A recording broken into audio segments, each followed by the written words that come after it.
The 2021 M1 iPad Pro is supposedly this giant leap forward in terms of tablet computing, but then things are not going as good as it seems. Firstly, there are issues with the display, and then with Apple, of course, there are issues with the price, and with WWDC 2021 happening in just a few days, we have the third problem with iPadOS. This is Clem from Future Reference, and this is me telling you, don't buy the M1 iPad Pro until we know what iPadOS 15 is going to be like.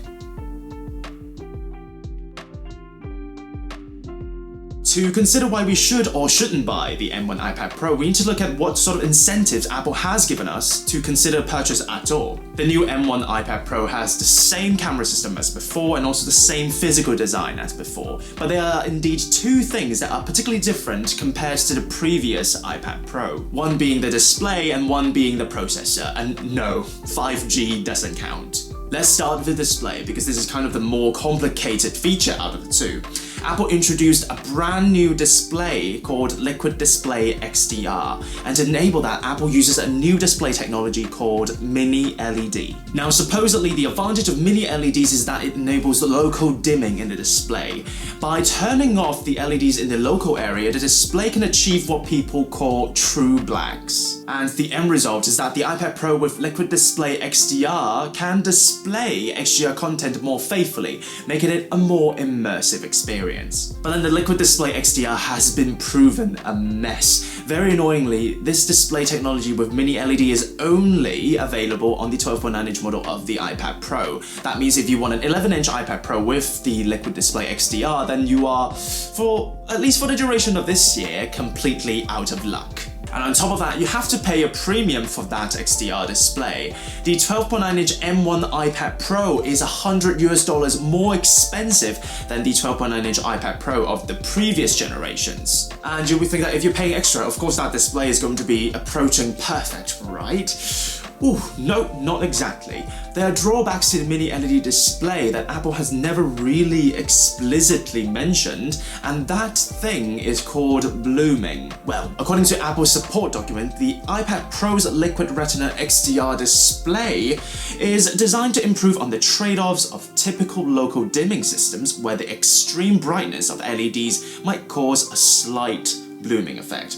And some users are arguing that the blooming effect is more than just slight, especially in dark rooms where the contrast of the display is at its most noticeable. And here is what I think. The reason why Apple went for Mini LED instead of OLED is most probably to prevent display burn-in. As OLED displays are getting better, the risk of burn-in should be lower, but considering one of the major uses of the iPad is for illustrators to draw with their Apple Pencils, that means the same content could be shown on a display for a good amount of time. And for that reason, if both the iPhone and the iPad Pro are using OLED displays, the iPad Pro is still more likely than the iPhone to have burn-in. And most probably for that reason, Apple went with the Mini LED display for the iPad Pro. And I'm not saying Apple is implementing Mini LED displays the wrong way. We're yet to find a perfect display with no downsides, and blooming is just inherently a drawback to Mini LED displays. The Liquid Retina XDR display can be a lovely display for content consumption, but then for Apple to claim that this is the best display that they can provide for their creative professionals, well, this is where Apple really needs to dial that claim way down.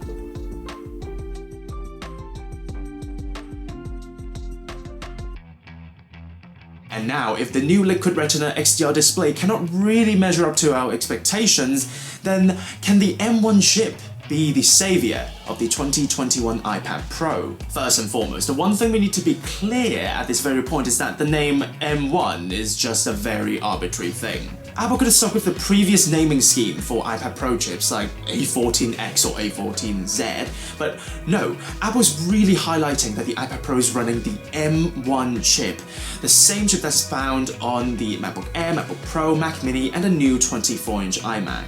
And this is what I'm thinking. Of course, the introduction of the M1 chip on the iPad Pro is, of course, also about performance, but the main agenda that's being pushed is that the iPad Pro, running the same chip that Apple Macs are running, it's going to make it a true computer. They want their customers to think that, hey, all the other Macs are running the M1 chip, and the iPad Pro is running the M1 chip as well, then the iPad Pro must now be a true laptop replacement. And all these years, Apple has achieved questionable success in that regard. Apple has introduced a keyboard and Apple Pencil for the iPad Pro when the first generation iPad Pro was announced. And now we even have a cursor when you connect your iPad to a mouse or a trackpad. All this peripheral hardware is there to convince any unsuspecting customer that the iPad Pro is a true computer, when in fact, this is still a very questionable claim. For example, if Apple's saying that the iPad Pro is a replacement for a traditional computer, then can I use it to work on my Final Cut Pro projects? No, I can't. There's not even a companion app for Final Cut Pro on the iPad Pro. At this point, we need to rely on third-party video editing apps or iMovie for the iPad, which is definitely not a professional video editing app.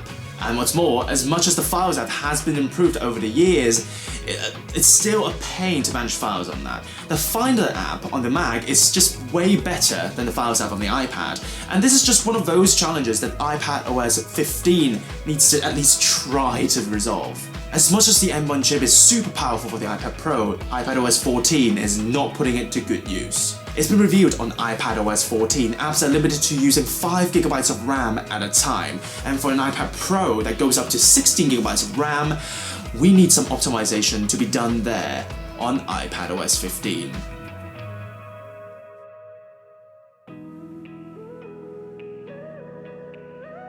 Apple made a huge point that they are not going to combine iPadOS and macOS into one singular system.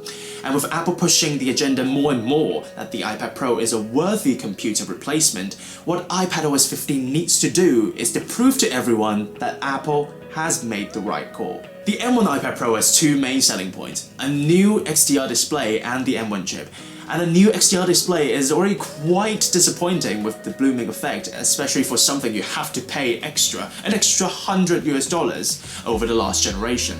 So if you're thinking of buying an M1 iPad Pro, then please just wait for WWDC 2021 to happen.